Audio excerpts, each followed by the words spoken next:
Bem-vindo ao Encontro com a Palavra. Estamos felizes por contar com você para mais um estudo do livro mais importante do mundo, a Bíblia. Você já percebeu que Jesus nos mostra qual abordagem deve ser dada aos seus ensinamentos? Ouça esta parábola de Jesus registrada no capítulo 5 de Lucas, em que ele nos ensina o que devemos e o que não devemos fazer quando estudamos os seus ensinamentos. Ninguém tira um remendo de roupa nova e o costura em roupa velha. Se fizer, estragará a roupa nova, além do que o remendo da nova não se ajustará à velha. E ninguém põe vinho novo em vasilha de couro velho. Se o fizer, o vinho novo rebentará a vasilha. Aí o vinho se derramará e a vasilha se estragará. Ao contrário, vinho novo deve ser posto em vasilha de couro novo. E ninguém, depois de beber vinho velho, prefere o novo, pois diz: o vinho velho é melhor. Há muitas palavras de Jesus referentes ao modo como seus ensinamentos devem ser abordados, e a parábola do semeador é um exemplo clássico. Nessa parábola, Jesus nos fala como devemos responder a sua palavra e também como isso é importante.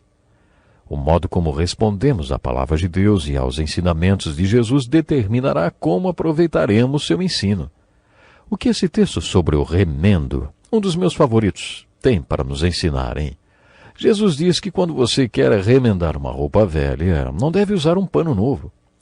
Qualquer costureira vai explicar que se você fizer isso, o pano novo vai puxar o pano velho e aí o buraco será ainda maior. O que Jesus está dizendo é que o seu ensinamento pode rasgar o ensino da religião estabelecida. A religião estabelecida fazia outra abordagem das Escrituras, e como vimos no estudo do Sermão da Montanha, Jesus mostrou que não podia coexistir com ela. Jesus estava ensinando que não dava para pôr um remendo em cima dos velhos ensinos da religião estabelecida. Junto com esse ensinamento, Jesus faz também uma ilustração de como eram as pessoas que o ouviam pela primeira vez. Aquelas pessoas sabiam que não se pode pegar um vinho novo, não fermentado, e colocá-lo numa vasilha de couro velho. Naquele tempo eles colocavam o vinho em sacos de couro de cabra e todos sabiam sobre o que Jesus estava falando. Se você pegasse um vinho novo, não fermentado, e o colocasse num saco de couro velho, quando eles pendurassem aquele saco na parede, como costumavam fazer, o vinho fermentaria e se expandiria dentro do saco. Isso faria pressão dentro do saco de couro de cabra, que se fosse inflexível e frágil, não suportaria a pressão e se romperia. Jesus lembrou que o vinho novo, não fermentado, deveria ser posto num saco de couro novo. E quando o vinho se expandisse e aumentasse a pressão, o saco aguentaria a pressão e os dois seriam preservados, o vinho e o saco. Anos atrás fiz parte de um grupo de pastores que se reuniu com a equipe de profissionais de uma clínica psiquiátrica. Os profissionais queriam que os pastores indicassem pacientes para a clínica que estavam abrindo. Mas logo que a clínica abriu, houve uma avalanche de pacientes e a clínica não precisou mais de nenhuma indicação. Entretanto, nós, os pastores, havíamos combinado de nos reunir semanalmente com a equipe da clínica durante um ano. E assim nos reuníamos semanalmente para analisar os diferentes problemas e decidirmos qual seria a abordagem que cada grupo daria a cada problema apresentado. Haviam 6 ou 8 pastores, um psiquiatra, vários psicólogos e assistentes sociais. Lembro-me que às vezes as discussões entre os pastores e o resto do grupo eram bem acirradas. Uma noite, depois de uma longa e tensa reunião, resolvemos sair para jantar.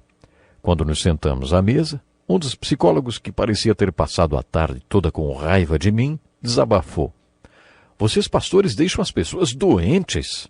Eu respondi: "Ah, é? Por quê?" Ele respondeu: "Sabem por quê? Essas pessoas que nos procuram não são pagãs, são pessoas que vão à igreja e que ouvem seus sermões. No domingo elas se sentam nos bancos da igreja e dizem sim para tudo que vocês falam. Mas de segunda a sábado, elas não vivem aquilo que vocês dizem que elas deveriam viver. Vocês dizem que elas devem amar o próximo, amar o inimigo e vai por aí. Dentro da igreja, enquanto vocês falam tudo isso, elas concordam e dizem amém. Mas durante a semana fazem tudo diferente. Na verdade, elas não creem em nada do que vocês falam. Na verdade, vocês, pastores, criam conflitos nas mentes das pessoas. Esses conflitos vão aumentando, até que um dia arrebentam."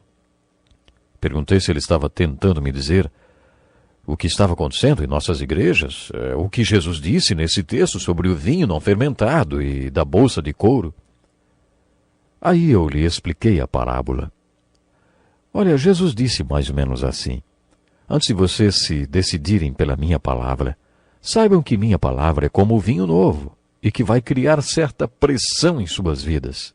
Se vocês não aguentarem a pressão que meus ensinamentos provocam em vocês, podem acabar explodindo. Será que é isso que você está tentando me explicar? E ele perguntou: isso que você falou está na Bíblia? Abri minha Bíblia e mostrei o texto a ele. Ele leu os versículos e quase não acreditou e disse: é exatamente isso que estou tentando dizer a você. Você explica isso para as pessoas na igreja? Disse a ele que eu procuro deixar isso muito bem claro. E quero deixar bem claro também para vocês que estão estudando a Bíblia no encontro com a palavra.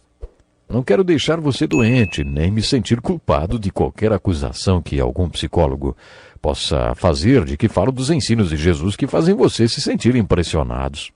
Jesus alertou com essa parábola que vocês podem acabar explodindo. Semelhantemente à parábola do semeador, a aplicação que tiramos é: preste atenção em como você recebe a palavra. Decida-se por permitir sofrer essa pressão que a palavra provoca em você. Em outras palavras, decida-se por obedecer a palavra, por aplicar a palavra em sua vida e não ficar tentando se enganar a respeito dos ensinamentos das Escrituras. É isso que Jesus está dizendo. Gosto dessa última frase de Jesus. E ninguém, depois de beber o vinho velho, prefere o novo, pois diz: o vinho velho é melhor. Outro texto em que Jesus fala sobre como abordar o seu ensinamento está no capítulo 7 do Evangelho de Lucas. Ele fez a seguinte pergunta: a que posso, pois, comparar os homens desta geração? E ele mesmo respondeu: são como crianças que ficam sentadas na praça e gritam umas às outras. Crianças gostam de brincar, fantasiar, gritar. Imagine crianças no mercado, como os daquela época, brincando de faz de conta. Num dia brincam que estão num velório e choram, no outro faz de conta é de casamento e elas pulam de felicidade. Os negociantes do mercado não se envolvem nessas brincadeiras de crianças. Vocês entenderam o que Jesus está dizendo nesse texto de Lucas 7, dos versículos 28 a 35? Jesus estava falando sobre o seu ensinamento e o de João Batista. Eu e João Batista não viemos jogar nenhum jogo. Pois veio João Batista que jejua e não bebe vinho, e vocês dizem: ele tem demônio. Veio o Filho do Homem comendo e bebendo, e vocês dizem: aí está um comilão e beberrão, amigo dos publicanos e pecadores. Jesus está sugerindo que ele veio ao mundo com uma postura, a de desfrutar a vida. João Batista foi mais sério e disseram que ele era do demônio e que Jesus era comilão e beberrão. Mas perceba que essas pessoas diziam isto como crianças que brincavam nas praças. Jesus estava dizendo que nem ele nem João Batista iriam jogar este jogo. Eles queriam que João Batista ficasse festivo, mas ele veio ao mundo para cumprir o que Deus lhe ordenou. Jesus se apresentou alegre, e eles queriam que Jesus brincasse de velório, e fosse triste e sério. Jesus estava dizendo que não iria entrar neste jogo deles. Você percebe como essa palavra de Jesus foi dura? Existe um livro intitulado As Palavras Duras de Jesus. Muitas das palavras de Jesus foram realmente duras. Vimos isso nos diálogos que Jesus travou com os líderes religiosos, e esta comparação que Jesus faz deles com crianças que gritam nas praças é um exemplo. O capítulo 7 de Lucas traz mais uma parábola de Jesus contada em um jantar, do qual ele participou com um fariseu chamado Simão. Esse fariseu convidou Jesus apenas para o encostar contra a parede. Era para isso que os fariseus procuravam Jesus. Esses encontros geralmente acabavam em diálogos ríspidos. Ouça o que aconteceu nesse jantar. Ao saber que Jesus estava comendo na casa do fariseu, certa mulher daquela cidade, uma pecadora, trouxe um frasco de alabastro com perfume e se colocou atrás de Jesus a seus pés. Chorando, começou a molhar-lhe os pés com suas lágrimas. Depois os enxugou com seus cabelos, beijou-os e os ungiu com o perfume. Ao ver isso, o fariseu que o havia convidado disse a si mesmo: se este homem fosse profeta, saberia quem está tocando nele e que tipo de mulher é esta, uma pecadora. Jesus sabia o que Simão estava pensando e disse: Simão, vou contar uma história de um homem a quem 2 pessoas se deviam dinheiro. Uma devia 5.000 reais e a outra 500 reais. Vamos falar assim. Ele perdoou as 2 dívidas. Na sua opinião, qual dos 2 devedores amou mais aquele homem? O fariseu respondeu: Acho que é aquele que devia mais. Então Jesus lhe disse: Você está absolutamente certo. Jesus então fez outra pergunta: O que você vê quando olha para essa mulher? Quando eu cheguei na sua casa, você não me ofereceu água para lavar os pés, mas ela lavou os meus pés com suas lágrimas e os enxugou com seus cabelos. Você não ungiu minha cabeça com óleo, mas essa mulher ungiu os meus pés com óleo perfumado. A aplicação que tiramos dessa parábola e a maneira como Jesus lida com essa mulher na sua parábola são a seguinte: os muitos pecados dela foram perdoados porque ela me amou muito. Aqueles que acham que foram pouco perdoados, amam pouco. E aqueles que, sob sua própria perspectiva, foram muito perdoados, amam muito. Jesus se dirigiu à mulher e disse: Seus pecados estão perdoados. Ela não foi salva porque amou muito. Ela amou muito porque foi salva. Aparentemente, ela já tinha se encontrado com Jesus e sua vida tinha sido transformada. Ela já tinha nascido de novo. Foi por isso que ela procurou Jesus naquela atitude de adoração e amor.